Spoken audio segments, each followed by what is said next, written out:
With the death of Britain's Queen Elizabeth II, every detail of the next fortnight has been planned and rehearsed to the finest detail and was even signed off by the monarch herself. As the world's longest reigning monarch, there is an entire generation of people who have never known life without the longest reigning queen in history. What really happens when the queen passes away? For many decades, numerous organizations involved from central and local government departments to military and religious authorities and representatives of the other 14 nations where she was also head of state have met on a regular basis.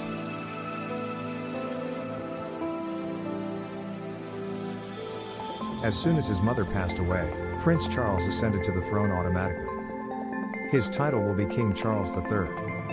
He currently serves as the head of state of 14 Commonwealth nations, including Australia and Canada in addition to the UK. He will also lead the 56-member Commonwealth after the organization's leaders consented to his succession at a gathering in London in 2018. In addition to being the Supreme Governor of the Church of England, he now serves as the leader of the British Armed Forces, the courts, and the civil service. As the Fount of Honor, he will now be recognized by having knighthoods bestowed in his name. One of the first formalities to take place will be a meeting of the Accession Council in an ancient ceremony at the 500-year-old St. James's Palace in London. It comes in two parts. In the first part, the sovereign's death is formally announced, and the new sovereign is proclaimed. This is a closed meeting but attended by hundreds of dignitaries and members of the Privy Council, which is a panel of royal advisors. The Garter King of Arms will read the proclamation from the palace balcony and gun salutes will echo across the capital. There will be follow-up proclamations at the Royal Exchange in the Financial District and in the capitals of the nations Edinburgh, Cardiff, and Belfast. Flags will return to full staff whilst the proclamations are made. The second part of the Accession Council is attended by the King and other senior royals. For the first time in history, we will get to see this centuries-old ritual because it will be broadcast live. Prince William is now first in line to the throne and has inherited the title of Duke of Cornwall from his father and the income that comes from it.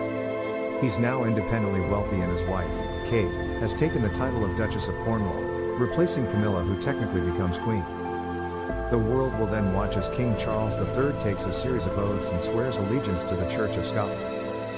Books of condolence will then open at St. James's Palace and at other venues. Following the Accession Council, he will return to Buckingham Palace for meetings with senior politicians and church leaders before retiring. In the 24 hours after the Queen's death is announced, there will be gun salutes across London, one round for every year of Elizabeth's life, and a broadcast by the new king will be played out. A service will be held at St. Paul's Cathedral in the coming days, which won't be attended by the royal family. It's a moment for the public to remember their Queen. Over the coming days, the bells of Westminster Abbey, St. Paul's and Windsor Castle will toll. As monarch, Queen Elizabeth is automatically granted a publicly funded state funeral, and details will be released in the coming days.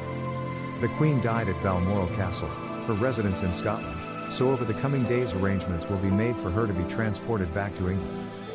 Elizabeth may have approved her own funeral plans, but they can only be signed off by the sitting monarch. King Charles III will perform that duty in a meeting with the Earl Marshal who oversees ceremonial events. We can assume he will give his go-ahead as he has already seen the plans and may have made adjustments as part of the planning process. The last order of business on the day of death was expected to be a meeting of the Lord Chamberlain's Committee, which is responsible for the running of the royal household, to make sure everything is in place for the next 2 weeks, including the state funeral in Westminster and interment in Windsor. Past monarchs have lain in state in Westminster Hall, the oldest part of the Palace of Westminster, which houses the UK Parliament. Their coffin resting on a raised platform in the middle of the hall and guarded around the clock by units from the sovereign's bodyguard, foot guards or the household cavalry mounted regiment. British royal family members who hold high military rank, the consort of the sovereign, and the heir to the throne are normally granted ceremonial royal funerals instead. Prince Philip, the Queen's husband of more than 70 years and the longest-serving British consort in history, was given a royal ceremonial funeral at St. George's Chapel in Windsor, west of London, in April 2021.